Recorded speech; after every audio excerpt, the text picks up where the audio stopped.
सके। आज उत्तर प्रदेश की विधानसभा में कई लोग तो जीत कर चले जाते हैं, सपा के नाम पर, बसपा के नाम पर, कौम के नाम पर, मगर जब कौम की बात आती है तो गूंगे, अंधे और बहरे बन जाते हैं। आज हमको गूंगे, अंधे और बहरों को वोट नहीं देना है, हमको उन लोगों को वोट देना है जो इन गूंगे, अंधे, बहरों का इलाज कर सके, और डॉक्टर साहब इनका इलाज करेंगे इंशाअल्लाह ताला। यकीनन मैं एक मुख्त मजलिस इत्तेहादुल मुस्लिमीन का मैं सदर हूं। मेरा ताल्लुक दूसरी पार्टी से है। अल्लाह बेहतर जानता है कि मेरा कोई इसमें मुफाद नहीं है। मेरा सिर्फ यही मुफाद है कि आपकी आवाज उत्तर प्रदेश की विधानसभा में डॉक्टर साहब के रूप में पहुंच जाए। मेरा इनसे कोई रिश्ता नहीं है। सुनो आप, मेरा इनसे, डॉक्टर साहब से कोई रिश्ता नहीं है, मेरा इनसे कोई ताल्लुक भी नहीं है। हाँ, मगर एक रिश्ता है जो रब्बे करीम ने आपको हमको जोड़ दिया। मैं तुमको उस रिश्ते का वास्ता दे रहा हूं, निकलो और वोट डालो डॉक्टर साहब को। डॉक्टर साहब कामयाब होंगे। डॉक्टर साहब जब कामयाब होंगे तो हारेगा कौन, बताओ? जब डॉक्टर साहब कामयाब होंगे तो हारेगा कौन? कौन हारेगा? कौन हारेगा? डॉक्टर साहब अगर कामयाब होंगे इंशाअल्लाह आपके दुआ वोटों से, तो कौन हारेगा? ना सिर्फ वो, बल्कि दौलत के गुरूर में जो शख्स डूबा हुआ है और ये समझ रहा है कि इन गरीबों के ईमान को और जमीर को दौलत की बुनियाद पर खरीद दूंगा, उसकी शिकस्त होगी, उसकी हार होगी। और याद रखो, अगर कोई दौलत की ताकत पर ये कह रहा है कि मैं किसी का ईमान खरीद लूंगा, मैं किसी का ज़मीर खरीद लूंगा, अरे तुम हमारी तारीख को नहीं जानते, तुम हमारी तारीख को नहीं जानते। हाँ, जो अबू जहल और अबू लहब और यजीद का साथी होगा वो दौलत पर अपना ईमान और अपना ज़मीर बेचेगा। जो हुसैनियत का परचम उठाए हुआ है वो दौलत और ताकत के आगे सर नहीं झुकाएगा, ना कभी झुका सकता है। दौलत को हराना है और अजमत को जिताना है। दौलत को हराना है और अपनी आवाज को जिताना है। आज लोग दौलत के सहारे चुनाव जीतना चाहते हैं, तो मैं उनसे कहना चाह रहा हूं कि तुम हमारी तारीख को भूल गए, तुम ताइफ और मक्का की तारीख को भूल गए। अरे हम उनके नाम लेवा हैं जिन्होंने कहा था कि एक हाथ में चांद और सूरज को भी दे दो, तब भी हम राय हक से मुंह मोड़ने वाले नहीं हैं। ये हक की लड़ाई है, याद रखो। डॉक्टर अय्यूब की लड़ाई, और ओवैसी यहां पर आया है तो हक को कामयाब करने के लिए आया है, हक को गालिब करने के लिए आया है और बातिल ताकतों को शिकस्त दिलवाने के लिए आया है। तो आप दौलत को कामयाब करेंगे या अपनी आवाज को कामयाब करेंगे? आप दौलत को कामयाब करेंगे या अपनी इज्जत को कामयाब करेंगे? आप दौलत को कामयाब करेंगे या जमीर की बुनियाद पर डॉक्टर साहब को वोट देंगे?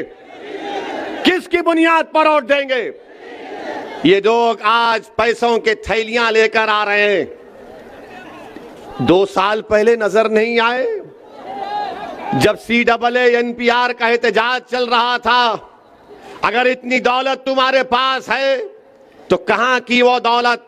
तुमने कितने स्कूल, अस्पताल, तुमने कितने गांव में बिजली का इंतजाम किया? जो डॉक्टर साहब जब विधायक थे उन्होंने ये काम करवाया था। डॉक्टर साहब 2017 में नहीं जीते, मगर वो हमेशा आपके दरमियान में रहे, वो हमेशा आपकी गम में, आपकी खुशी में शामिल रहे। मेरे अजीज दोस्तों और बुजुर्गों, एक पूरी मंसूबाबंद तरीके से साजिश की जा रही है कि जहां कहीं भी आवाज उठेगी सच्चाई की, मजलूमों के इंसाफ की, जालिमों को हराने की, तो तमाम दुश्मन एक होकर ये कोशिश कर रहे हैं कि हक की आवाज को दबा दो।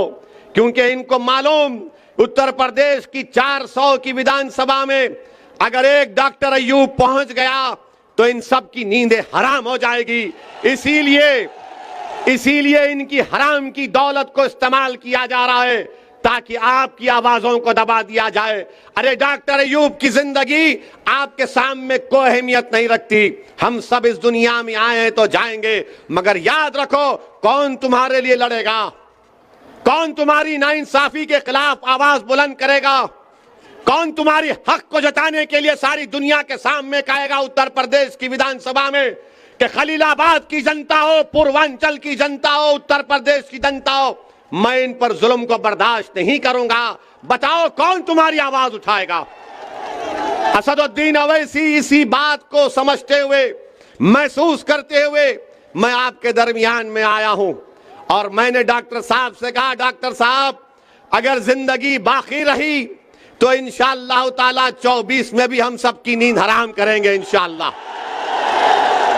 तो जो दुश्मन दौलत लेकर आ रहा है प्यारे, थोड़ी बचा के रख, 24 में फिर आएंगे हम।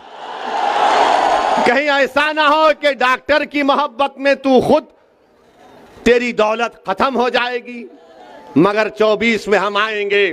मेरे पास भी कोई दौलत नहीं है, मेरे पास भी कुछ दौलत नहीं है। लोग बोलते हो इसी के पास क्या है, मेरे पास ईमान की दौलत है और वही मेरे लिए काफी है।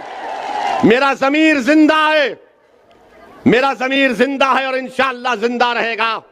मुझ पर गोलियां इसलिए चलाई गई ताकि मेरी आवाज को खत्म कर दिया जाए, क्योंकि जब देख लिए कि ये ताकत से डरने वाला नहीं है, जब देख लिए कि इख्तिदार से डरने वाला नहीं है, जब देख लिए कि दौलत इसको खरीद नहीं पाएगी, तो उन्होंने सोचा कि चलो गोलियों से इसको खत्म कर देंगे। अरे तुम गोलियां जितने चलाना है चलाओ, मगर याद रखो ओवैसी इस दुनिया में उस वक्त तक रहेगा जब तक अल्लाह चाहेगा, मगर जब तक अल्लाह मुझे जिंदा रखेगा। मैं आपके दरमियान में खड़े होकर दोबारा अज़म कर रहा हूं, अहद कर रहा हूं कि जालिम गोलियां चलाएगा, कुछ भी करेगा, मगर मैं आपकी आवाज को उठाता रहूंगा, लड़ता रहूंगा। इसीलिए डॉक्टर साहब की कामयाबी में, डॉक्टर साहब की राह में, इनकी कामयाबी में कांटे बिछाए जा रहे हैं। डॉक्टर अयूब की कामयाबी में कांटे भिजाए जा रहे हैं। और याद रखो, मेरे सवाल का जवाब दो आप, अगर पैर में कीला चुभ जाता है या कांटा चुभ जाता है तो कौन निकालता है पैर से कांटे को? कौन निकालेगा? आपको निकालना पड़ेगा ना। अगर आपके हाथ में कांटा या कीला चुभेगा तो आप क्या करेंगे? आप बोलेंगे इधर निकाल मेरा? नहीं बोलेंगे ना, डॉक्टर को बुलाना पड़ेगा ना इलाज के लिए। अगर आप ये समझेंगे नहीं वो बसपा है, वो सपा है, याद रखो ये आपने कहानी हमने बचपने में पढ़ी थी कि एक सांप के दो चेहरे होते, ये वही है ये लोग। एक था विधायक बीजेपी का, और आप जानते हैं कि शाही कलाम मदरसे के बारे में इन्होंने क्या किया था। बीजेपी में थे तो अखिलेश यादव ने कहा कि आजा मेरे पास एक वॉशिंग मशीन है, तुझे उसमें डालूंगा तो तू सेकुलर हो जाएगा। वहां पर दौड़े और उनको टिकट दे दिया गया। बीजेपी ने किसी और को लाया है और बसपा ने किसी और को लाया है। याद रखो मेरी इस बात को, नुकसान हमको गैरों से ज्यादा अपनों से पहुंचा है।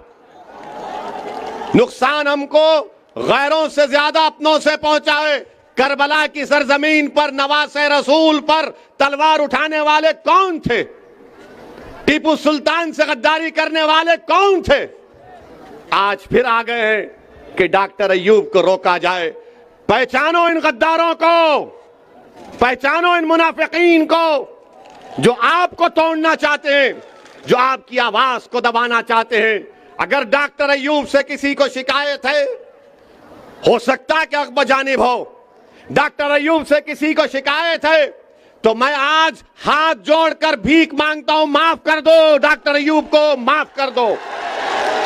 डॉक्टर अयूब की अहमियत नहीं है, हमारी जिंदगियों की अहमियत नहीं है, जनता की अहमियत है, आपकी आवाज की अहमियत है।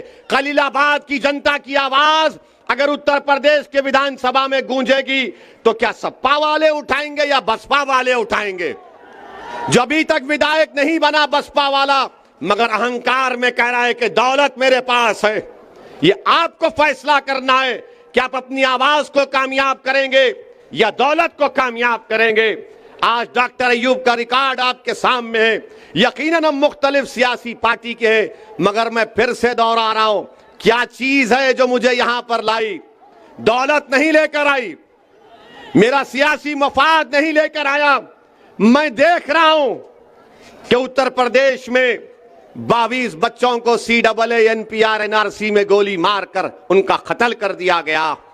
मैं देख रहा हूं, आप देख रहे हैं कि जेलों में डाल दिया गया। मैं देख रहा हूं कि एनकाउंटर के नाम पर किसको निशाना बनाया गया। हम देख रहे हैं कि वो बच्चा कासगंज का पुलिस स्टेशन में उसको मार दिया गया। हम देख रहे हैं कि कानपुर में 80 साल बूढ़े को दाढ़ी को खींचा गया, उसके मुंह पर पेशाब कर दिया गया। अरे जब तमाम दुश्मन एक हो गए तो क्या ओवैसी और डॉक्टर अय्यूब एक नहीं हो सकते?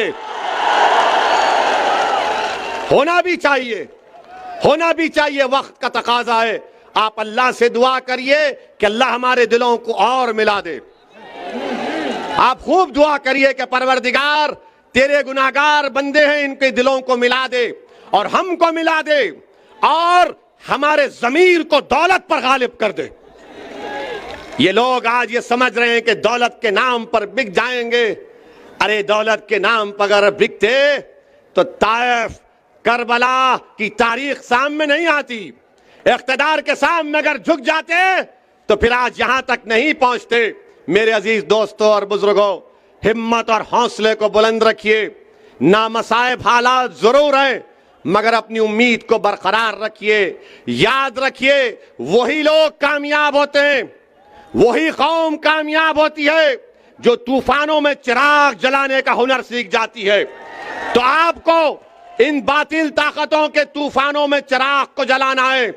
तो कोई दौलत के नाम पर आपको दबाना चाहता है, मैं आपसे अपील कर रहा हूं कि आपके एक चाहने वाले को पहचानिए, आपके हमदर्द को समझिए। डॉक्टर अय्यूब आपके हमदर्द हैं। एक सवाल का जवाब दो, अगर कल कोई दूसरी पार्टी का विधायक जीत गया और अगर डॉक्टर अय्यूब भी तुम्हारे सामने विधायक होंगे, तुम किसके पास जाकर कहोगे डॉक्टर मेरा काम करेगा नहीं करेगा? किसको बोल सकोगे? तुम बसपा के या बीजेपी के विधायक को बोल सकोगे? वहां पर हाथ जोड़कर जाना पड़ेगा, विधायक जी, विधायक जी, डर डर कर जाना पड़ेगा, सांस लेने की इजाजत भी नहीं होगी। मगर डॉक्टर अय्यूब कामयाब होंगे तो दूर से कहेगा अस्सलाम वालेकुम, ये डॉक्टर साहब किधर, दिखाई नहीं दे रहे, आएंगे नहीं क्या गांव को? ये मिजाज पैदा करना पड़ेगा। यही मिजाज आपको कामयाब करेगा। पहचानो अपने दोस्त और दुश्मन को मेरे भाई। यही पैगाम देने आया हूं और इंशाअल्लाह ताला आता रहूंगा। क्या 3 तारीख के दिन आप गिलास के निशान पर बटन दबाएंगे? कितने लोग बटन दबाएंगे? हाथ उठाइए। कितने लोग दौलत को ठुकराएंगे? कितने लोग दौलत को ठुकराएंगे? तो आपको मुबारकबाद। और याद रखिए, डरना नहीं। जब डरेंगे तो क्या उस बच्ची ने क्या नारा लगाया था? जब डरेंगे तो उस बच्ची ने क्या नारा लगाया था? उस बच्ची ने क्या पैगाम दिया? एक बच्ची ने इख्तिदार के सामने कह दिया नहीं डरेंगे, नहीं खरीद सकते हमको, तो लगाओ नारा धूम के पुकार के। अस्सलाम वालेकुम व रहमतुल्लाहि व बरकातुहू।